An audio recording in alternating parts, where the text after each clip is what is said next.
Assalamualaikum warahmatullahi wabarakatuh.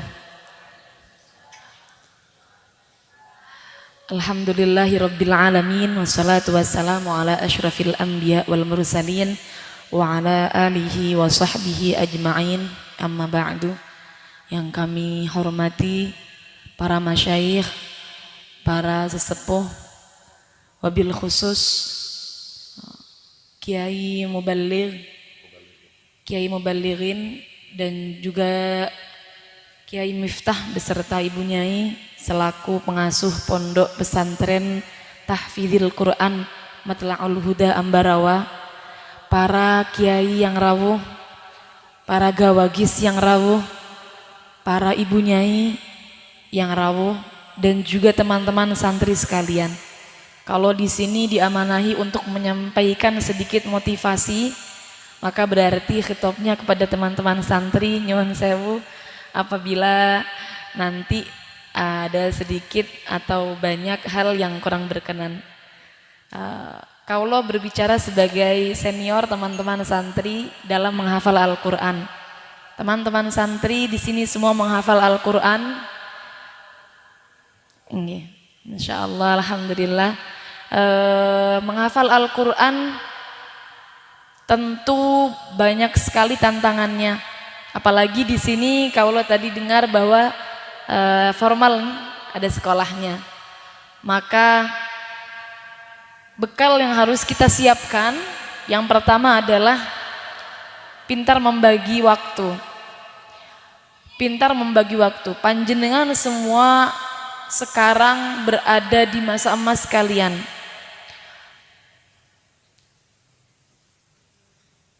Ada suatu ungkapan tafaqquhu qabla an tusawwidu. Qabla an tusawwidu, belajarlah sebelum kalian menjadi pemimpin. Nah, menjadi pemimpin di sini sebenarnya para ulama niku memberikan berbagai macam arti. Ada yang mengatakan menjadi pemimpin berarti sudah selesai mondoknya, terjun di masyarakat. Ada yang mengatakan qabla an tusawwidu niku menikah. Qabla an tusawwidu itu menikah. Nah, perempuan ini masa emasnya berarti ketika sedang mondok sampai umur-umurnya menikah. Oleh karenanya, karena masa emasnya perempuan ini sebentar, dari umur mondok biasanya ada yang kebanyakan mondok setelah SD, ada yang mondoknya setelah MTS, maka masa emas dalam mencari ilmunya semakin sedikit. Oleh karenanya, teman-teman jangan sampai leha-leha di pondok, harus betul-betul pintar membagi waktu. Itu nomor satu yang harus disiapkan untuk teman-teman santri. Apalagi penghafal Quran plus dengan sekolah. Menghafal Al-Quran saja harus pintar membagi waktu, apalagi dengan sekolah. Dalam menghafal Quran banyak sekali metode yang bisa kita tempuh. Cara menambah setiap orang beda-beda ya. Biasanya yang sering kita jumpai dalam metode menghafal Al-Quran itu dibaca berulang-ulang. Ada yang saya pernah sharing dengan sesama, dulu pernah ada forum di Lirboyo, itu yang memberikan tips. Ada 5 pemateri bagaimana metode menghafal Al-Quran. Dari 5 orang ini beda-beda semua cara menghafal Al-Qurannya. Tentunya kalau teman-teman sekalian semua pasti juga beda-beda. Tips dari salah satu, kalau dulu saya atau mbak saya itu biasanya menghafal Al-Quran dibaca berulang-ulang kali. Jadi dibaca binadhar dulu. Barangkali nanti cocok dipraktekkan, kemudian mudah bisa dijadikan sebagai celengan untuk menghafal Al-Quran selanjutnya. Menghafal Al-Quran yang pertama, dilihat dulu betul lafadznya. Dibaca binadhar dengan betul terlebih dulu. Karena banyak sekali teman-teman, baik di Lirboyo atau di mana saja itu, menghafal Al-Quran terburu-buru ingin dihafalkan. Jadi tidak dibaca terlebih dulu, pahami betul lafadznya. Dibaca dengan bin nadri, dibaca betul, dibaca betul. Kenapa? Agar anggota tubuh kita semua ikut menghafal. Mata melihat, kemudian merekam lafadz-lafadznya, baru setelah betul-betul lafadznya kita hafalkan perlahan. Kita baca 7 kali, boleh, 11 kali boleh. Ada teman-teman santri yang membaca sampai 21 kali. Maka tergantung kemampuan. Pilih angka yang kira-kira kalau selesai kita baca mampu untuk dibaca tanpa melihat. Boleh panjenengan tentukan sendiri berapa. Setiap orang kemampuannya berbeda-beda. Teman-teman yang cepat menghafal, maka alhamdulillah diberikan kemampuan menghafal dengan cepat. Tapi jangan sedih untuk teman-teman yang sulit menghafal. Ada teman-teman niku sulit menghafal. Saya juga punya teman dulu atau teman-teman santri di rumah. Itu satu malam deres bikin hafalan setengah kaca, 1 kaca. Sulit gitu ya. Maka dawuh Umi Azah dulu kepada teman-teman santri sangat menenangkan hati. Jangan sedih kalau ternyata diberi hafalan yang perlu perjuangan. Karena sejatinya Allah lebih sayang kepada kalian. Lebih disuruh untuk sering membaca. Lebih disuruh untuk lebih mendekat. Kita niku manusia niku kan kalau diberi kesulitan maka manusia akan lebih mendekat kepada Allah.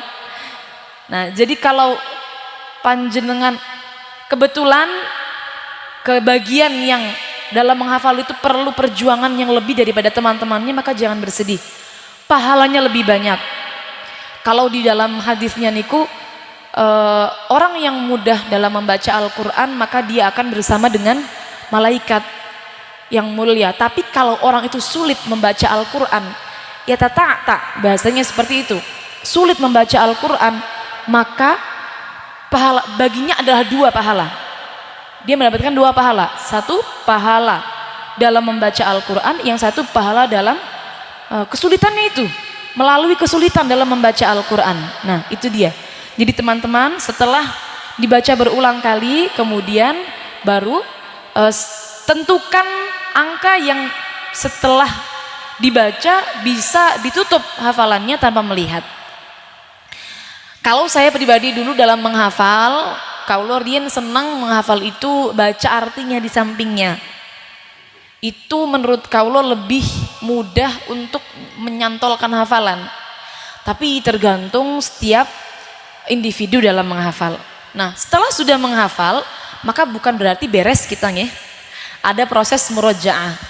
Ada proses murojaah. Nah, di sini murojaah yang diterapkan oleh para kiai, para ulama, para sahabat berbeda-beda.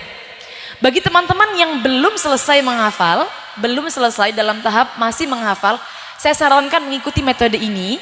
Ini metode yang disarankan oleh Umi Azah kepada putra-putranya, putri-putrinya ketika di pondok. Setiap hari harus menyisihkan waktu untuk deres 2 atau 3 juz hafalan terakhir. Wajib. Ini wajib. Nanti insya Allah selesai hafalan kecekel ke Qurannya. Tapi lumayan berat ya. 2 juz atau 3 juz hafalan terakhir. Jadi semisal dapat 10, maka berarti hari ini deresnya 10, 9, 8. Karena hafalan yang baru dihafalkan itu lebih mudah untuk hilang daripada hafalan yang 1, 2, 3, 4, 5. Lebih mudah hilang itu karena memang frekuensi dalam membacanya lebih sedikit, sehingga belum terlalu melekat. Oleh karenanya tips dari Umi Azah itu anak-anaknya itu 3 juz terakhir yang disetorkan ini wajib dibaca setiap hari.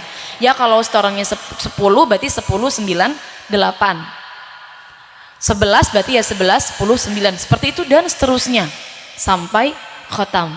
Kalau saya pribadi dulu sebetulnya belum memakai metode ini karena saya menjadi menantu beliau ya, setelah khatam baru tahu tips ini. Saya dulu dari Umi Hana tipsnya Kebetulan kaulo itu menghafal ketika kecil. Saya menghafal masih umur 10 tahun. Kenapa?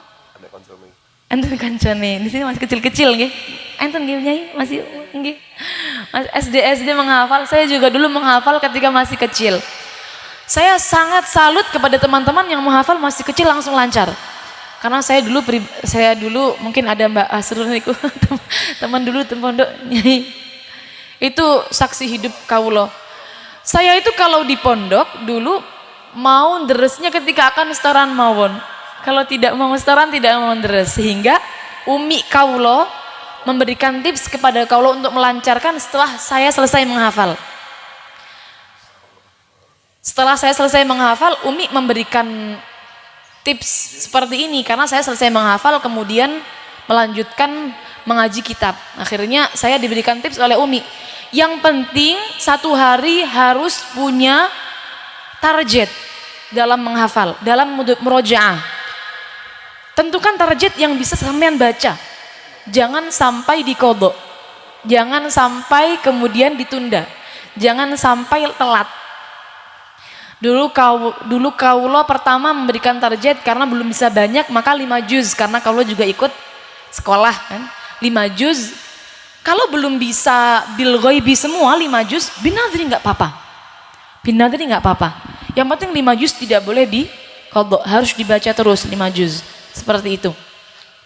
Ketika 5 juz ini dibaca rutin, kalau tidak bisa 5 juz boleh 3 juz boleh, yang penting rutinitasnya nggih.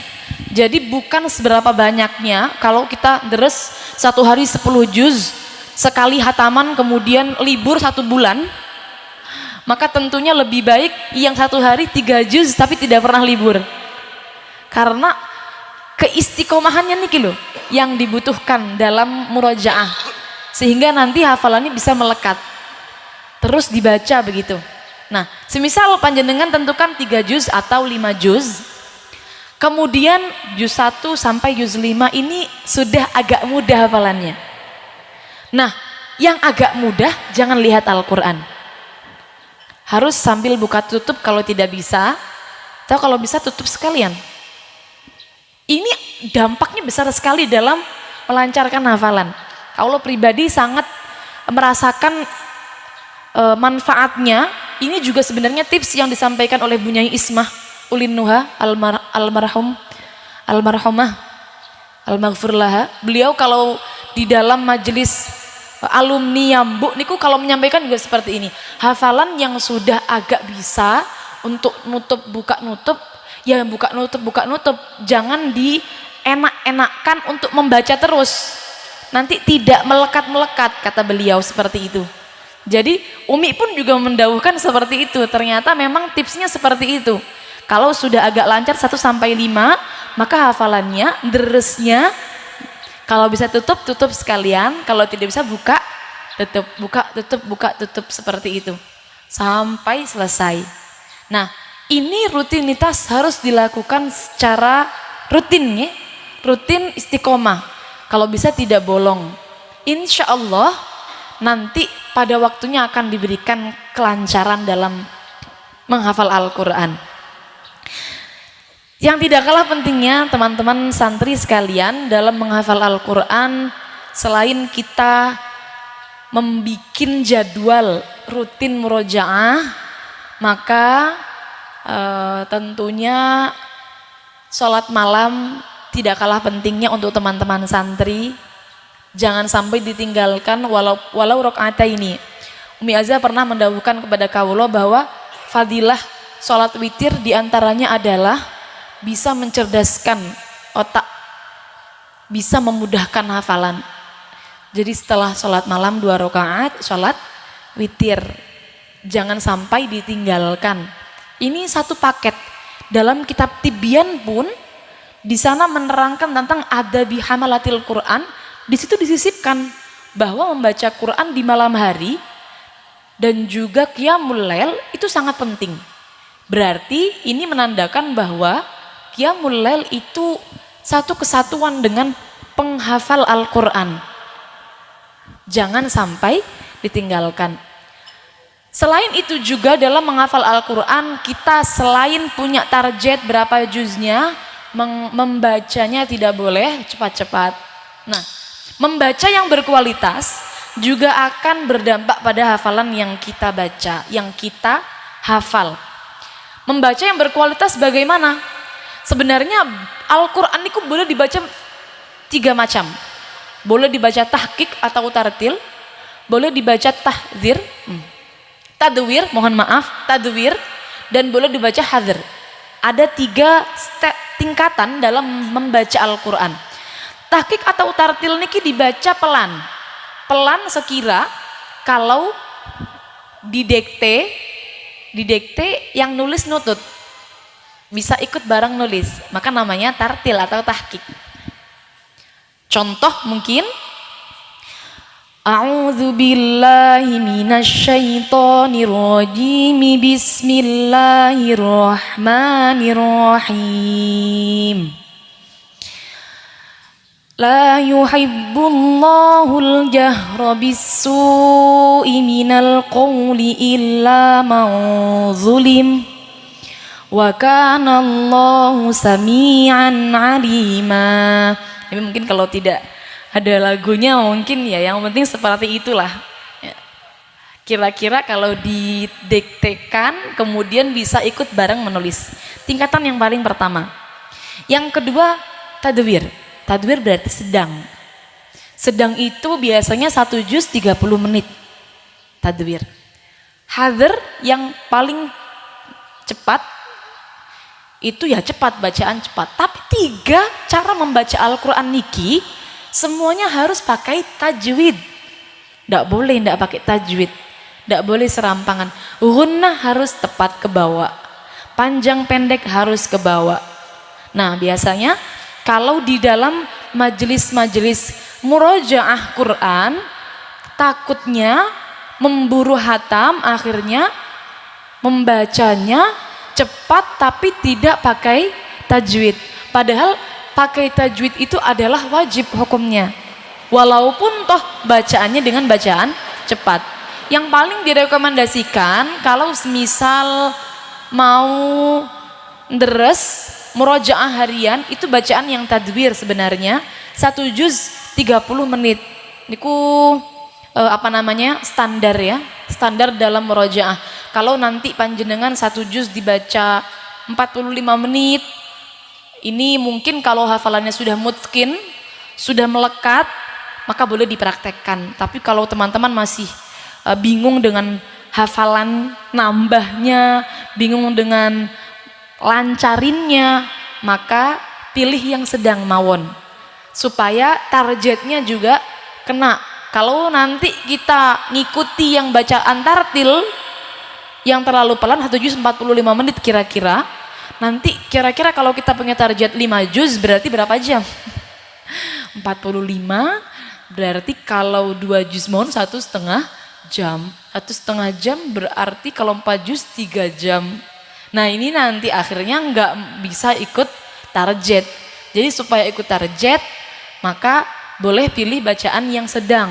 Sedang itu cukupan untuk penghafal Al-Quran. Dia bisa fokus bacaan Qurannya, fokus tajwidnya, dan juga fokus hafalannya. Nah ini dia nanti lebih mudah teman-teman untuk dalam melancarkan Al-Quran. Sebenarnya kalau kita kupas lebih lanjut di dalam bukunya Yai Maftuh, beliau itu mengupas ini. Baik mana antara membaca cepat tapi dapat banyak. Kalau dapat banyak kan kalau kita sesuaikan dengan hadisnya bahwa setiap huruf Al-Quran itu kan mendapatkan 10 kebaikan. 10 kebaikan. Bukan alif lam mim kemudian 1 huruf, bukan, tapi alif 1 huruf, lam 1 huruf, mim 1 huruf. Berarti mestinya kalau kita lihat dari situnya, membaca dapat banyak itu lebih banyak pahalanya karena dapat banyak huruf. Tapi beliau mengatakan walaupun toh pahalanya lebih banyak membaca cepat karena dapat banyak hurufnya, tapi membaca dengan pelan ini lebih agung, lebih mulia. Kenapa lebih mulia? Karena tujuan daripada membaca Al-Quran yang sesungguhnya adalah memahami artinya. Kalau mau memahami artinya, mau mentadaburi maknanya, hanya bisa diperoleh dengan membaca pelan. Kalau membaca cepat tidak bisa sambil memahami artinya. Membaca cepat niku hanya fokus pada hafalan biasanya. Hanya fokus pada bacaannya mawon. Tidak bisa sama angen-angen artinya. Kalau mau sama angen-angen, itu harus membaca dengan pelan, seperti itu. Nah, teman-teman santri membaca dengan tajwid sudah cukupan, harus dengan tajwid supaya berkualitas, dan juga membaca dengan suara agar semua organ tubuh kita ikut menghafal. Kalau hanya membaca saja tapi tidak ada suara yang sampai ke telinga kita, maka yang menghafal hanya otak kita dan mata. Telinga tidak ikut membantu dalam memperkuat hafalan. Tapi ketika kita membaca Quran, melanyahkan itu nanti pakai suara, maka telinga juga ikut membantu untuk memberikan daya ingatnya lebih kuat ya, melekatkan hafalan. Jadi tips dari kaulo kalau menghafal, melancarkan dengan suara ya, yang penting kedengaran lah, yang penting kedengaran. Bacaannya jangan cepat, minimal tadwir. Boleh kalau mau ikut tartil lebih baik lagi. Dan bacaan yang berkualitas menggunakan tajwid. Rutinitasnya harus ada. 1 hari berapa juz? 1 hari berapa juz harus ada. Jangan sampai kita tidak punya target dalam menghafal. Tidak punya target dalam murojaah. Kalau tidak ada target dalam murojaah, maka nanti akan malas. Tidak ada yang bisa menghilangkan kemalasan karena tidak punya target. Kalau mau deres ya deres, kalau tidak mau deres ya sudah. Nah, masalahnya anak-anak zaman sekarang ini sukanya rebahan. Gimana?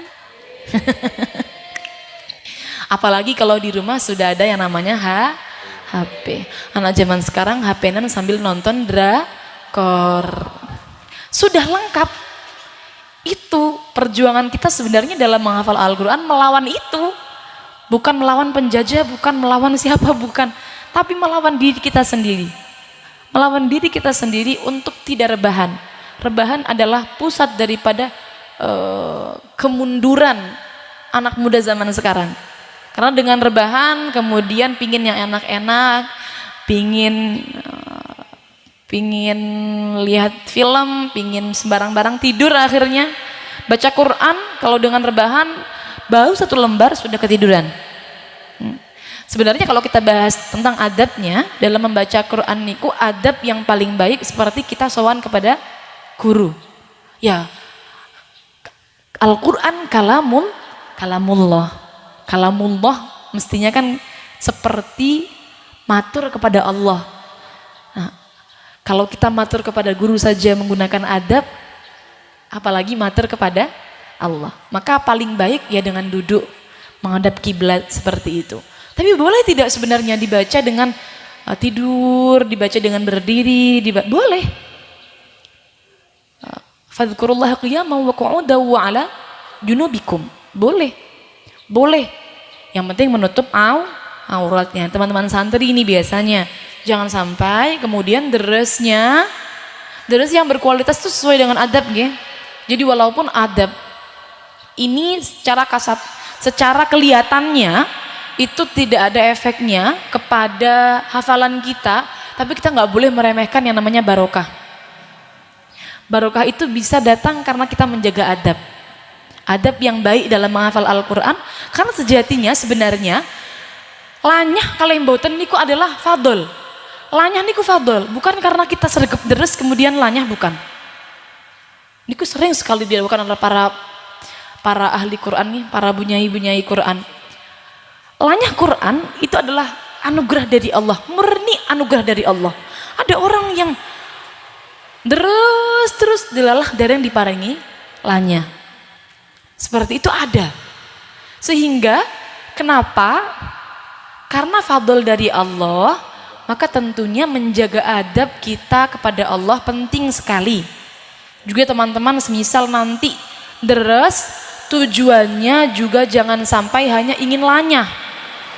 Deres tujuannya untuk taqarrub ilallah, untuk ibadah, untuk mendekatkan diri kepada Allah. Kenapa? Karena kalau tujuannya lanyah, setelah lanyah mboten deres. Setelah lanyah selesai, tidak ada rutinitas setiap hari, tidak dilakukan, tidak ada wirid dengan Quran, tidak ada. Padahal yahfaz hatta yamut, menghafal sampai mati. Murojaah itu ibadah sampai mati. Kalau nanti menghafalnya karena pingin lanyah, maka berarti ketika lanyah selesai, wiridnya nggak dilakukan lagi, deresnya nggak rutin lagi, nggak istiqomah lagi. Sehingga dalam menghafal teman-teman harus niatnya yang betul, kalau bisa adabnya yang baik. Ya kalau dengan tiduran menutup aurat, saya tuh banyak menemukan di pondok tahfidz Ibu Nyai, itu bajunya pendek sekian, kemudian tidak menutup kerudungnya, tidak pakai kerudung, tidak menutup kerudung, tidak menutup rambut, bentuknya sembarangan, tapi deres. Ya nggak apa-apa, daripada nggak deres kalau mau seperti itu. Cuman kita harus tilik kembali, jangan-jangan kurang nyantolnya hafalan karena kurang menjaga adab, begitu. Jadi adab juga penting ya, adab juga penting. Tentang alim ini kok ada cerita dua orang sahabat karib belajar bersama. Setelah belajar bersama lalu pulang ke kampung halaman. Yang satu hebat jadi kiai, yang satu nggak jadi apa-apa. Ditanya, kok bisa satunya jadi kiai, satunya nggak jadi? Padahal dulunya bareng, berangkatnya bareng, ngajinya bareng.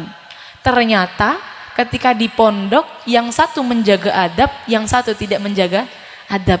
Dampak pada ilmu yang didapatkan. Nah itu dia teman-teman, dalam menghafal Al-Quran, selain tadi tips-tips yang kaulo pernah lakukan dan kaulo dapatkan barangkali bermanfaat, kita juga harus menjaga adab dalam membaca Al-Quran.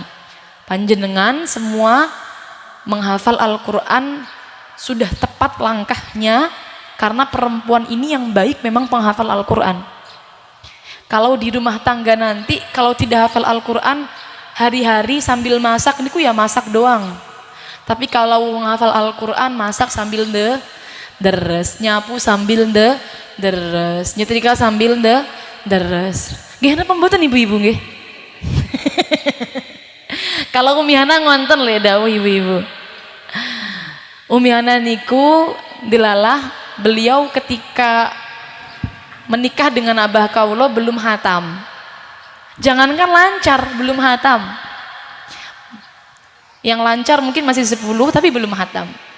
Jadi Umi itu sering sekali menceritakan perjuangan Umi kepada santri-santri supaya santri nggak males. Sering sekali menceritakan perjuangan Umi dalam melancarkan.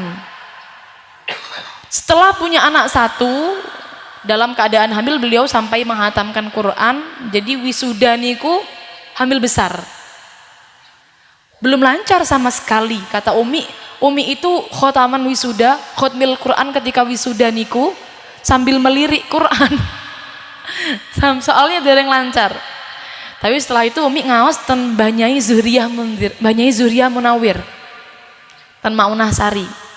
Diberikan ijazah oleh Banyai Zuhriyah untuk membaca Al-Quran satu hari 10 juz sampai setahun. Tidak boleh diutang, harus 10 juz sehari. Umi dengan anak satu, dengan kesibukan rumah tangganya, dengan kerempongan ibu-ibu rumah tangga yang baru menikah, belum tertata ekonominya, Umi dawuh bangun jam 2 untuk bikin donat, karena belum tertata ekonominya bikin donat. Malaysianya kemudian Setrika itu karena belum lancar, jadi Qur'annya dibuka di depannya, ngonten. Deres sambil nyetrika, dibuka di depannya, ngonten. Jadi teman-teman sekalian kalau ngelancarkannya di pondok berarti sangat-sangat enak sekali. Tidak perlu baca Quran sambil nyetrika dibuka begitu, nggih. Semoga nanti selesai dari mondok sudah lancar semua, menikah sudah lancar semua. Jadi kita tinggal meneruskan rutinitas istiqomah wirid dengan Qur'annya. Wirid dengan Qur'an adalah wirid yang paling baik. Karena fadlu kalamillah ala masiwahu seperti fadlullah ala khalqi. Keutamaan kalamullah di antara yang lainnya itu sama seperti keutamaan Allah di antara makhluknya, atas makhluknya. Paling mulia Al-Quran. Jadi sudah, tidak usah bingung, nggak punya wirid apa-apa. Kalau punya hafalan Quran, wirid Quran. Bikin rutinitas harian dengan Quran. Wiridnya pakai Quran. Yang penting tidak bolong dalam deresnya. Semoga kita semua dijadikan para penghafal Al-Quran yang bisa menjaga keistiqomahan, mendapatkan ridhonya Allah, dan dijadikan ahli Al-Quran bersama dengan Quran di dunia hingga di akhirat nanti. Kurang lebihnya mohon maaf, hanya segitu saja. Mungkin yang saya sampaikan banyak kurangnya, mohon maaf yang sebanyak-banyaknya. Tips tadi semoga bermanfaat untuk teman-teman santri, barangkali bisa diikuti, bisa mempermudah dalam menghafal Al-Quran. Alhamdulillah. Kura akhiri, pangapunten dengan kata wassalamualaikum warahmatullahi wabarakatuh.